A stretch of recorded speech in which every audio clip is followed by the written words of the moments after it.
There's a special kind of pride that you feel deep down inside, a strength that seems to thrive in Lima, Allen County.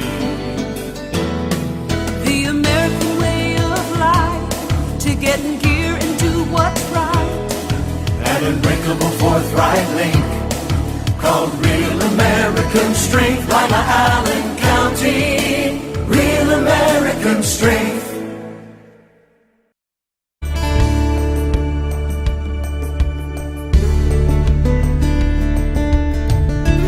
Keeping you up to date with what's happening in your community.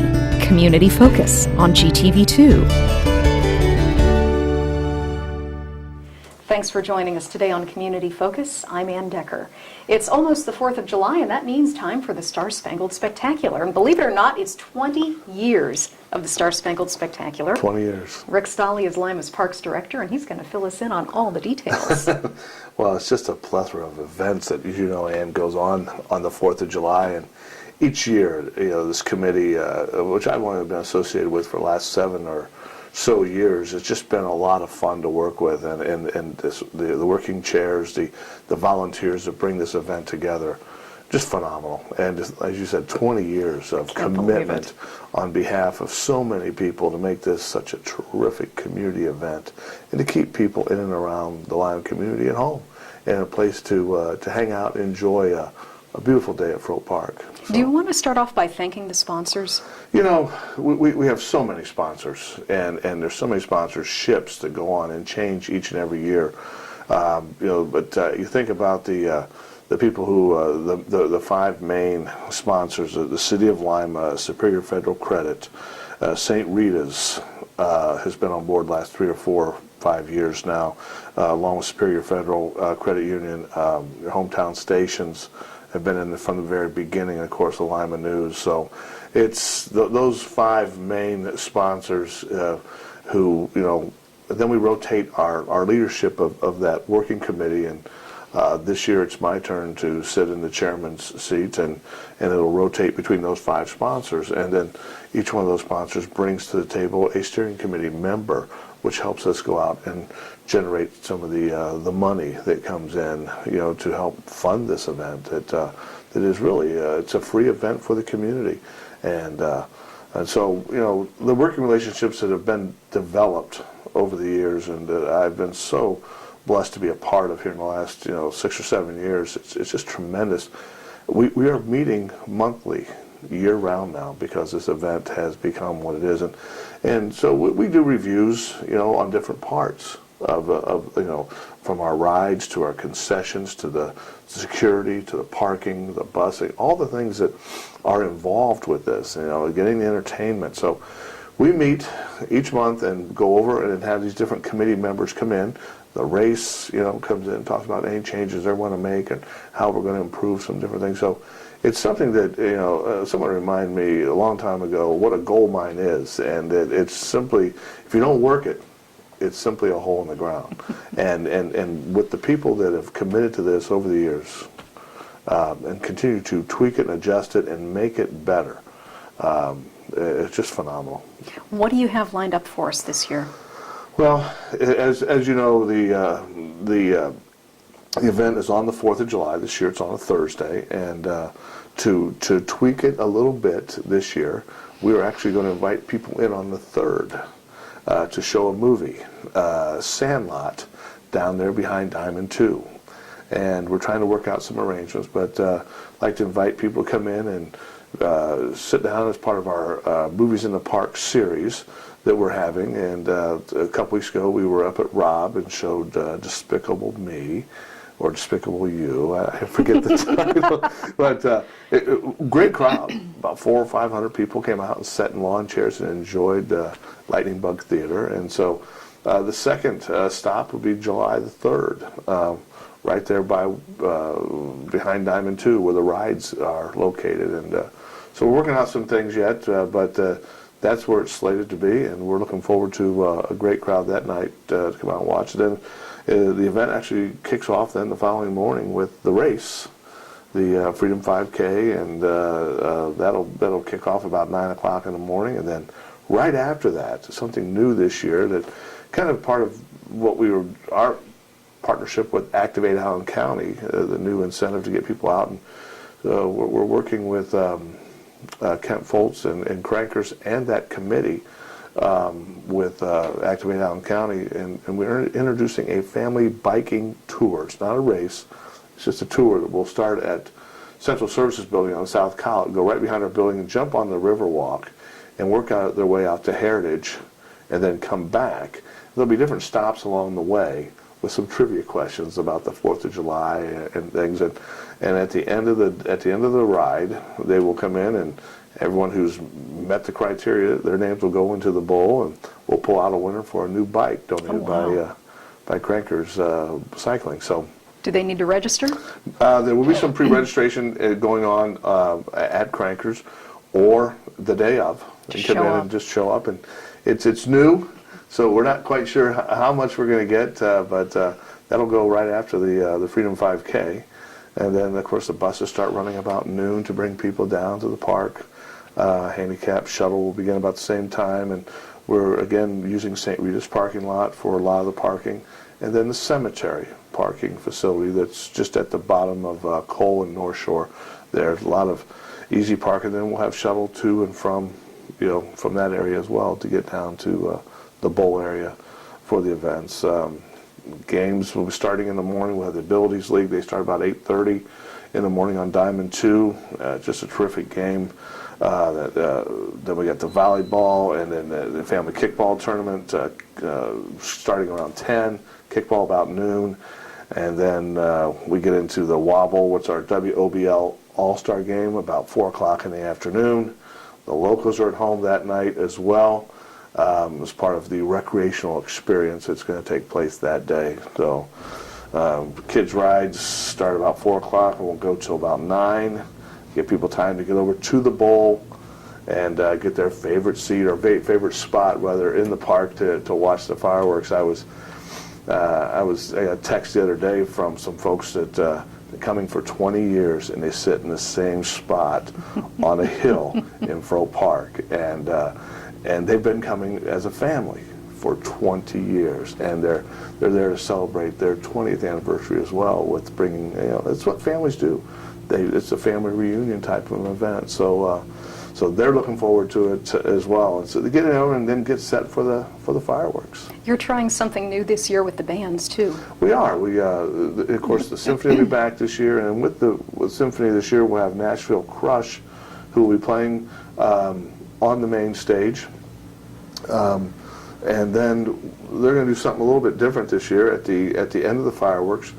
They're going to stay and do one more set. I think that's the right verbiage, and play for 20 to 25 minutes. So people who want to hang around and listen to some music, other folks that want to get going, get home. We hope that a couple things are accomplished. One is something different, and again, another chance to hear the band. Second, it might help with the traffic flow out of the Fro Park area. If some people stay and some people go. So, of course, we'll have entertainment all day on the pavilion stage there in Fro Park. The Lima area concert band will be there from 5 to 7. There'll be Mike Hummelgarn will come and do some magic and stuff, and the balloons, and then we've got some other entertainment. People keep asking me, is the Soldier coming back? And it's the unspeakable joy. Joy Unspeakable, I think, is actually his company's name, but he's the statue that we found, down in Columbus a couple of years ago, and he'll come and be at the fountain for a while, and he's going to do a couple of different characters this year. So people who really enjoy this attraction will find a lot of fun with that. So kids and families coming out and enjoying the day. We look forward to just a terrific 4th of July, the 20th anniversary of Star Spangled Spectacular. I'm trying to think if people, 10 o'clock will be the fireworks. We'll actually start, we usually start right around 10. And if we get to good weather, we'll be right on schedule. Well, if the weather is iffy, how do they know if the fireworks are on or not? Well, we will have what we do as a committee, and it stemmed from an event, I don't know, 10 or 11 years ago, where we weren't sure with the weather. And so one person will speak for the committee, that's the chairman, so for for the event, it'll be me this year, and we will meet. We start meeting at 6 o'clock. Then we meet at 7. We right up to the event, and we kind of judge how things are going and where it's going to go. Then we would make an announcement, which would be over local TV, radio, and of course internet, and Lima4th.com. People watch that site all day because you get race results, you get any updates. No kidding, you update it that much? Yes, we're right from the Red Cross building, right That's there. great. So, all the vendors are looking to come back. Our food, groups that are coming in with their trailers and their festival foods, be a terrific opportunity for people to come down and enjoy the day. So for complete details, for the rundown of events, schedules of things happening, give us the web address one more time. It's Lima 4th, and that's the number 4 with a th.com. You can check that out. It'll have updates of course, everything that's going on for the day. We'd like to get some, pre-registration in for obviously the race. People need to get that done. Our volleyball tournament, our kickball tournament, and then if you can get in and get some information and pre-registration for the biking event, that's appreciated as well. It's just going to be a busy day, full of fun and activities for family to come out and enjoy. What the Lima community has to offer. Great. Well, thank you for all you do. It's a wonderful event, and we appreciate you putting it But on. we couldn't do it without the support of, like you mentioned, our sponsors and all the great volunteers that truly make this a community event. That's for sure. Thanks for coming in today. Thank you, Ann. Rick Stolle from Lima's Parks Department. When we come back, we'll update you on what's going on with the Johnny Appleseed Park District right after this on GTV2. A message from the Allen County Chiefs Association. With the recent rise in juvenile crime, all Allen County police agencies are stepping up our efforts to reduce this with the enforcement of curfew laws. This affects anyone under the age of 18. Local laws may vary in age and time requirements among the villages, townships, and cities in the county, so please help us in our efforts by becoming familiar with the curfew law. Please check the websites on your screen for specific curfew information. Together we can make Lima Allen County a safer place in which to live and work. Reduce, recycle, reuse. Allied Waste Services in the City of Lima encourage you to live green by recycling all that you can. Recycling promotes green living by reducing the amount of waste materials buried in landfills. This saves money, natural resources, and energy. Keep our environment healthy and start recycling today. Allied Waste Services is committed to a clean environment. Contact us today for your recycling needs. Visit our website, republicservicesohio.com, to learn more about recycling today. Let's all do our part to keep the Ottawa River clean and healthy. Prevent or clean up oil and fluid leaks from your vehicle that could wash into the river. Your actions matter. Help keep the youth of Lima safe by donating to Lima Safety City today. Hello, I'm Chuck Eichelberger from the Lima Noon Optimist Club. Safety City is a very important part of the Lima community. The Optimist Club is renovating Safety City and it needs your help. Donations can be made by going to the website limasafetycity.org. You can also send a donation to Lima Noon Optimist Club, P.O. Box 428, Lima, Ohio 45802. Help keep the youth of Lima safe by donating to Safety City today. Welcome back to Community Focus. I'm Anne Decker, and I'm pleased to welcome Chris Fetzer to the studio today. She is with the Johnny Appleseed Park District, and you guys are incredibly busy this time of year. Yes, it's been extremely busy. We've had a lot of things going on in the park. It's not just programs, it's just people using the parks. It keeps us busy also. Well, the kids have been out of school for a couple of weeks now, and I'm sure they're saying, Mom, there's nothing to do. Take them to the parks, really. Absolutely. And even if you just go and hike a trail or go to Ottawa Metro Park and use the beach, which had like record-breaking attendance this last weekend, it was so warm. They keep it so clean down there that everyone really enjoys using that. Just come out and, take a walk or visit some of our programs. There's just so much to do. And the parks are just wonderful. For those who haven't been to Ottawa Metro Park, tell them about the beach. We have a swimming beach there, and it's $5 for adults to get in, $3 for 13 and under. And under through is free. And it's a wonderful swim beach. If you like the, a lake setting, nice and clean, flush restrooms. It's a perfect day to bring out a picnic lunch. It's beautiful. And if you come on Saturday, you can go next door to the amphitheater for the free programs. Yes, we have free programs every Saturday night. Weather permitting outside, obviously, but if it's raining, we do have the McElroy Center we can move to in case it rains. We've had some really nice programs. We've had a reptile guy come, and he had a little girl kiss an alligator. And that was pretty interesting. Just last week we had Mr. Puppet, who just had kids just falling down laughing. We've got the McIntyres Bluegrass Band coming in July.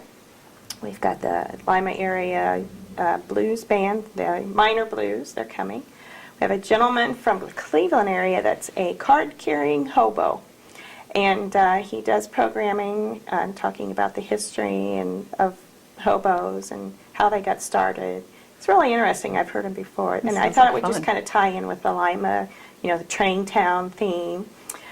We've got a representative from the Toledo Zoo coming, and always brings out a lot of families. And a lot of animals, too, I'm sure. He's bringing some mammals this time. I've asked him to do that.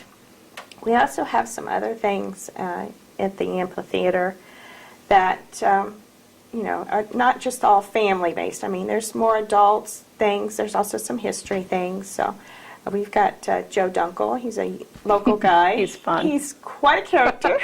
He'll be talking about trains also. And we've got Easy and Company, which is Ed Zickafoose and his band. And they have a real smooth harmony gospel sound, and that's going to be our last one of the season. So it's good to end on a high note. And this is every Saturday night? Every Saturday night, 7 o'clock at the Ottawa Metro Park Amphitheater, which is located behind the swimming pond. And it's free admission, correct? Absolutely. That's wonderful. Absolutely free. It's just one of the things that the park provides. We just want to get a mix of people out. This Saturday, Jody Burden from Polly May will be there. Oh, she's great, too. She's great. What else do you have coming up in the parks this summer? We also have a lot of day camps for kids. The parents say there's nothing, or the kids say there's nothing to do, and the parents say, well, let's get you involved in some day camps. And it's not all nature things. We have an archery day camp. The Hunger Games series. Everybody thinks they're Katniss Everdeen, and they want to learn how to use a bow and arrow. That's pretty full right now, but there's still, I think, maybe just 2 or 3 slots. We have this week a Pioneer Skills, where you learn how to make candles and plow a field using a horse. Fun. And we've got some things for the younger kids. From the 5 and 6-year-olds, we've got Creatures of the Night, and there'll be bats and insects and owls and things like that. And we also have, for the younger ones, it's called Every Day is Earth Day. And you teach the children young how to take care of the earth and recycle and things like that. And it's going to be a lot of fun. It really, our naturalists, they keep the kids moving and they learn a lot. Mm-hmm. And it really has an impact on kids that age, because then they go home and they lecture mom and dad. Yes, they do. They absolutely do. There's lots going on in the parks. In fact, I'm looking at your list, and it's huge. If people do want a complete list of everything going on, how do they get it? You can either call the park office, and we'll send you a quarterly newsletter and get you on our list, or you can check on the internet at jampd.com. And you do ask people to register for these events just so you know who's coming. Yep. Every Wednesday, I am leading bike rides on the Riverwalk. In June, it's in the evening. July and August, it's in the morning. July, we meet at Ottawa Metro Park at 10 o'clock. And in August, we meet in Fort Amanda. Oh, fun. I'm going to ride around Fort Amanda. That sounds great. Give us your phone number for more information. 419-221-1232. And your website again is? jampd.com. All right. We appreciate you coming in today. I enjoyed this. Great. Chris Fetzer from the Johnny Appleseed Park District. I'm Anne Decker, and this is Community Focus on GTV2.